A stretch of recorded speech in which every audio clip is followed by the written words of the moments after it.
Hello my dear friends, you're in the Military Summary channel, and today we will discuss the situation in Ukraine on the 11th of March of 2025. Today we have a lot of very interesting updates, so let's start.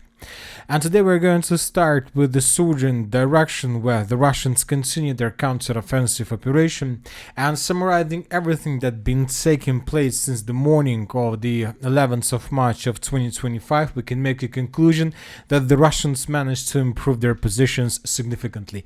Basically, the Ukrainians were completely defeated, their lines collapsed, and I'm not sure whether the Ukrainians are able to hold their positions and the city of Sudzha for another 48 hours. Telling the truth, before I started making this video, my team members asked me not to make videos so early because we believe that probably by the time you're gonna start watching this video, most likely the city of Sudzha would fall out into Russian hands. And obviously this might happen during the next 6 or even 8 hours, because right before I started making this video, the first pro-Russian resources reported that the first sabotage and reconnaissance group of the armed forces of the Russian Federation were discovered and spotted on the territory of the 1st of May. This is the 1st of May street, and on the territory of the street of Shchepkina. So according to different sources, the Russians are already in the most central part of the city of Sudzha, which means that we can start counting maybe even minutes before the entire settlement falls in Russian hands.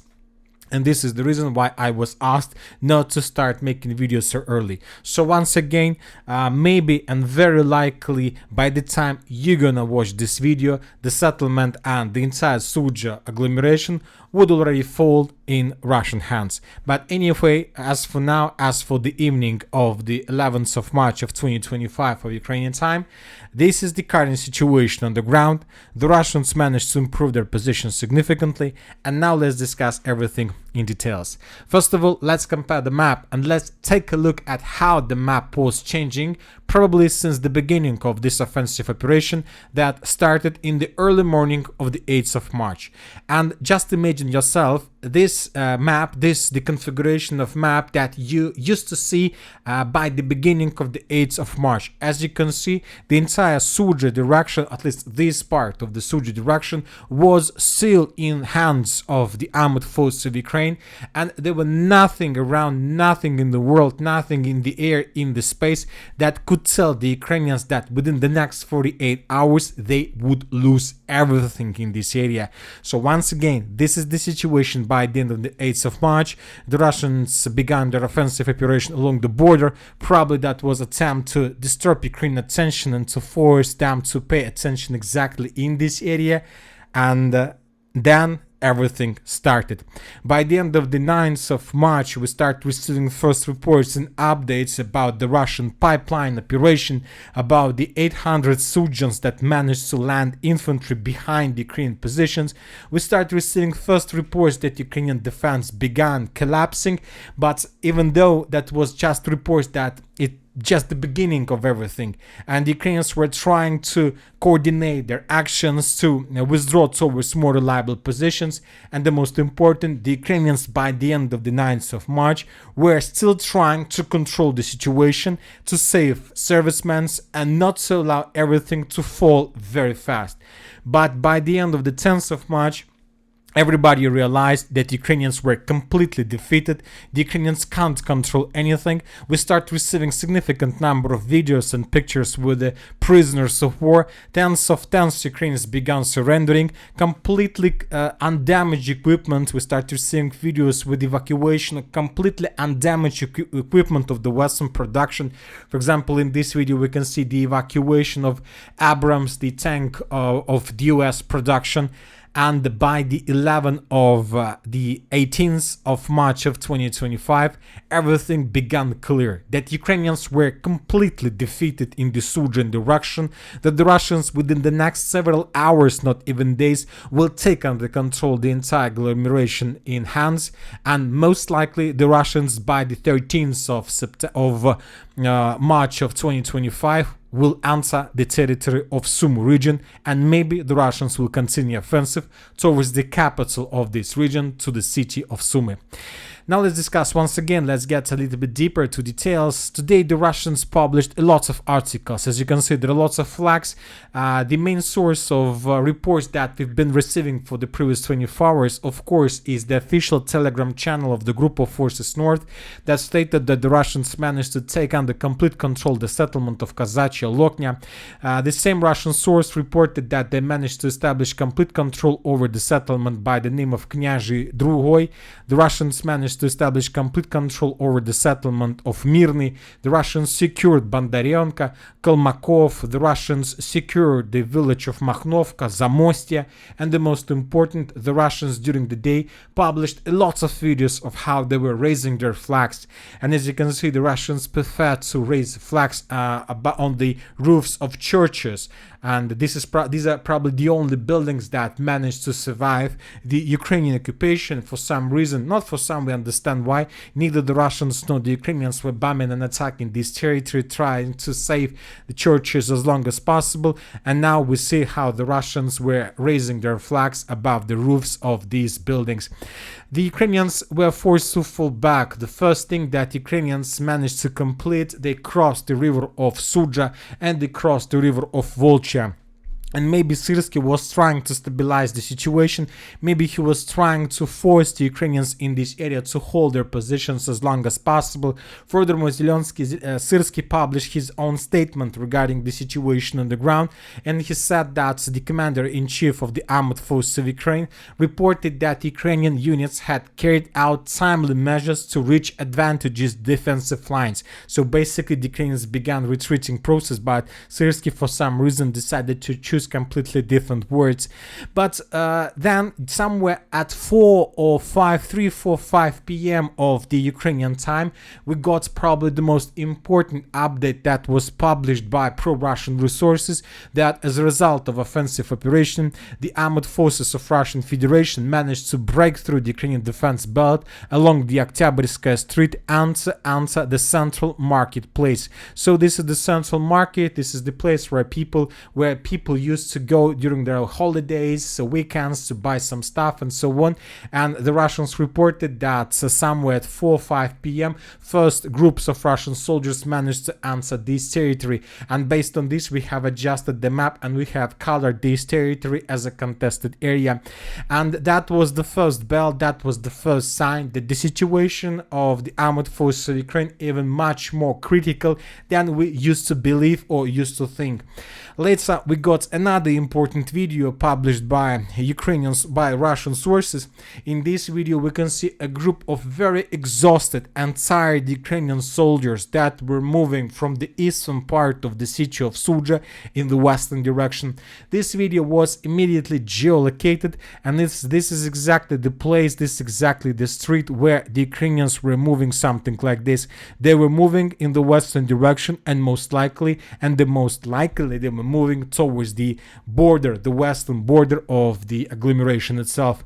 And later, the same pro-Russian resource reported that the first sabotage and reconnaissance group of the armed forces of Russian Federation were spotted on the street of 1st May and on the street of Shepkina.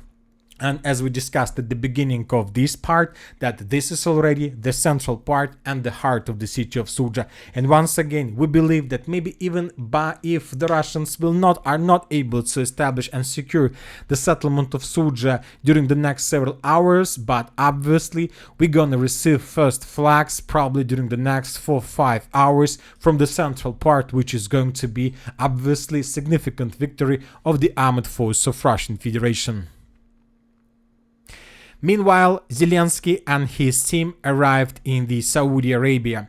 They arrived in the Saudi Arabia with the purpose to start the negotiation process with the American delegation regarding peace talks and regarding the peace settlement of the conflict in Ukraine. Zelensky decided to be in charge, to be in head of this delegation, but the sources are saying that he wasn't invited by Marco Rubio and by the special envoy of Trump to this meeting. Probably Zelensky was just behind the walls, or probably he was maybe the next floor of the same building. Maybe he was talking with phone with the second person of Ukraine, Andriy Yermak, discussing the questions they received from American delegation and giving probably answers online. But once again, for some reason, the US delegation decided not to see Zelensky during this meeting. The meeting and this delegation, as we discussed, was let's say organized and was in charge this person, Andriy Yermak, the second person of Ukraine. And according to information we have, this meeting was very long. And telling the truth, by the time we start making this video, the negotiation process was still ongoing.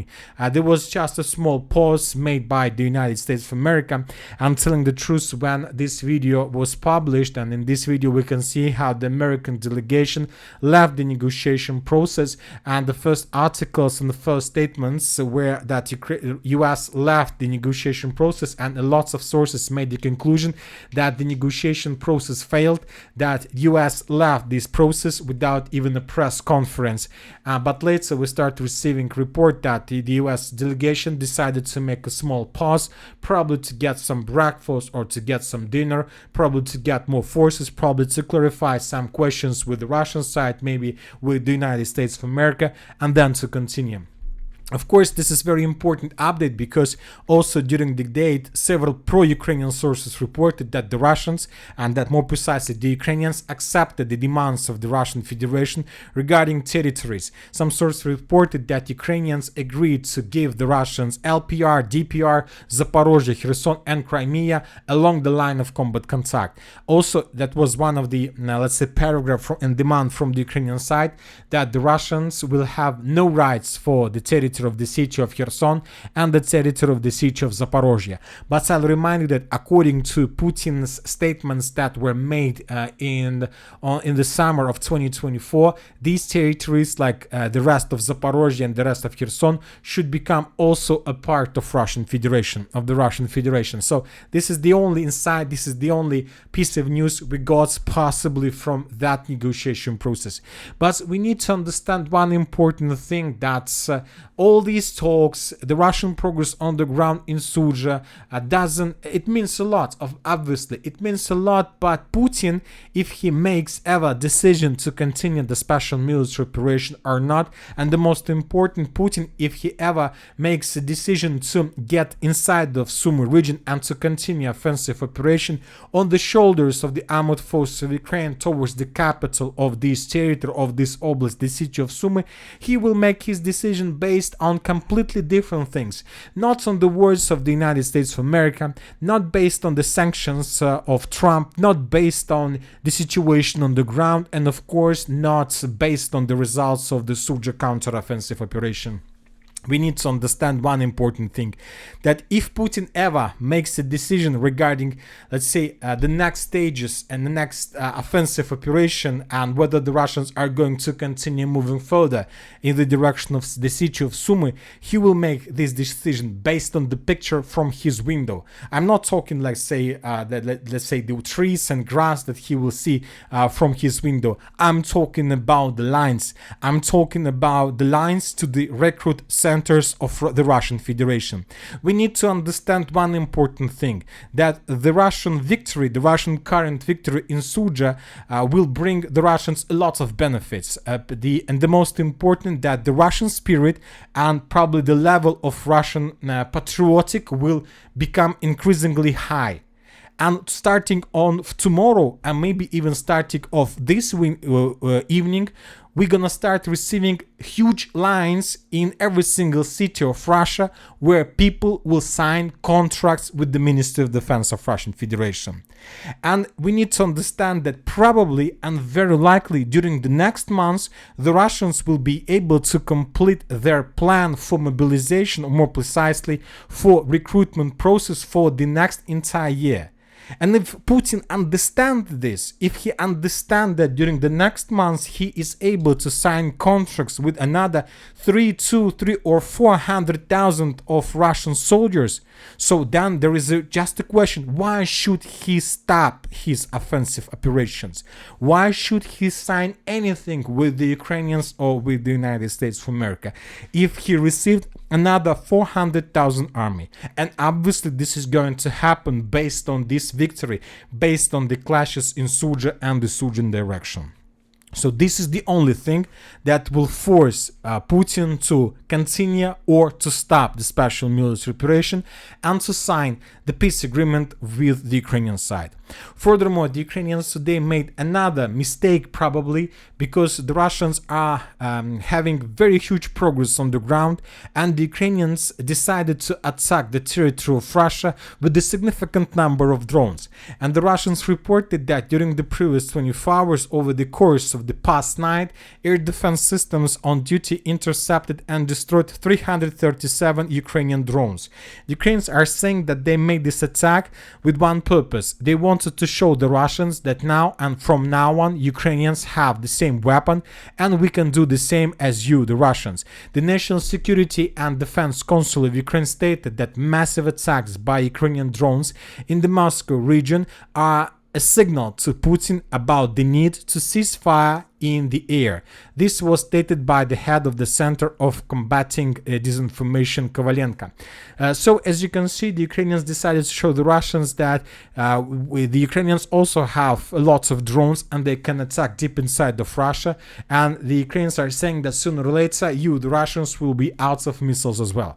But telling the truth, I believe that with the Russian progress on the territory of Sudzha, this massive missile drone strike over the entire territory of Russia will have just one probably piece of one consequences: the bigger lines to sign contracts with the Ministry of Defense of Russian Federation. Anyway, let's wait and see. But as for the end of the 11th of March, once again, we believe that during the next 24 hours, the Ukrainians will abandon their positions in the territory of Sudzha with the purpose to get the border and then with the purpose to hold their lines in the area of Sumy Oblast. So let's wait and see what is going to be next. But obviously, the upcoming day is going to be a decisive day for both the Russians and the Ukrainians. Now let's move further and let's discuss the situation on other front lines. And first let's talk about the Zaporizhia direction, where the Russians continue their offensive operation. According to information we have, during the previous 24 hours, the Russians managed to improve their positions in the vicinity of Kamensk. This progress was discovered based on the video published by the Ukrainian side of how the Ukrainians were after withdrawing and attacking the Russian units and positions. And right before we start making the video, we got another, let's say, episode published by the Russian side, how the Russian soldiers were raising the Russian flag in the northern part of the settlement of Petykhatki. So we will discuss this in details during the next update, during the morning update that is going to be made within the next 12 hours. Another important area is the South Donets direction, where the Russians continue their offensive operation, but today several neutral and pro-Ukrainian sources reported that Ukrainians counterattacked in this territory and they managed to restore control over some positions. For example, according to neutral mappers, the Ukrainians counterattacked in the area of Burlatskaya and the Ukrainians forced the Russians to fall back. Furthermore, Ukrainian sources reported that as a result of counterattacks, the Ukrainians managed to force the Russians to fall back from the territory of Novoselovka. And currently, according at least to pro-Ukrainian mappers Deep State, this territory is a contested area or the gray zone. As for now, we are not going to change the map because for contested areas and the gray zone, we believe we expect to receive some proofs like videos or something like this. From the other side, according to pro-Russian resources, the Russians, as a result of offensive operation, managed to break through the Ukrainian defense belt and to enter the settlement by the name of Vilna Polya. Currently, there are very heavy clashes for this small village. So So we can say that it is not something like a huge or major offensive operation, both either from the Russian or from the Ukrainian side. It's just very close combat, very close fighting on this line, and that's it, nothing more. Currently, both the Russians and the Ukrainians are trying to fight for the initiative. As for the Bogatyr direction, during the previous 24 hours, as you can see, we haven't received anything. As for the Pokrov's direction, during the previous 24 hours, the main activities were recorded on the territory of the settlement by the name of Shevchenka. Here we can see the same story as we just discussed in the area of Velika Novoselovka. Both the Russians and Ukrainians are attacking each other. Sometimes we color the map and change the color of the settlement for 3 or 4 times per day, because we continue receiving a lot of geolocations that sometimes improves the Russian positions and sometimes improve the Ukrainian positions. As for now, we have small corrections. The Russians improve their positions in the northern part, but according to different mappers, the Ukrainians managed to improve their positions in the eastern part. The clashes continues. Now let's discuss the situation in the Donets direction. From this territory we got very important update. Today the Minister of Defense of Russian Federation reported that as a result of clashes, the armed force of Russian Federation managed to establish complete control over the settlement by the name of Gorkova, and this is the settlement of Dachne. So Ukrainians changed the name of this village. This village used to have the title of Gorkova. Now the Ukrainians call this area as Dachne. So based on the report of the Minister of Defense of Russian Federation, we have adjusted another village in the Donetsk agglomeration. So despite this successful attempt from the Ukrainian side to counterattack during the previous 2 weeks, the Russians continue their own offensive and they managed to improve their positions. As for the city of Donetsk and Chasov Yar, we haven't received anything special. As for the Sivas direction, the same story. Nothing special, just the regular activities. The Russians continue bombing and attacking the Ukrainian positions, ammo depots, warehouses, and the temporary deployment points of FPV drone operators. Currently, these are the main targets for the Russians in this area. As for the Kupiansk direction, we have no changes. The only important thing is that, according to information we have, the Commander-in-Chief, the General Staff, Valery Gerasimov, the Chief of the General Staff of the Armed Forces of the Russian Federation, came to the area of responsibilities of the Group of Forces North, and he was talking with the Russian commanders regarding the situation in the area of Kupiansk.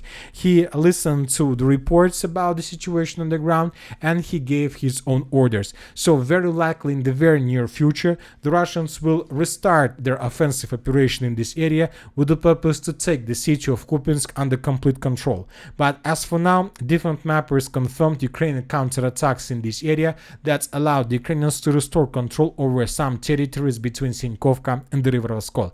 But despite this progress, we believe that in the very near future, the Russians will launch very powerful offensive operation in this direction as well.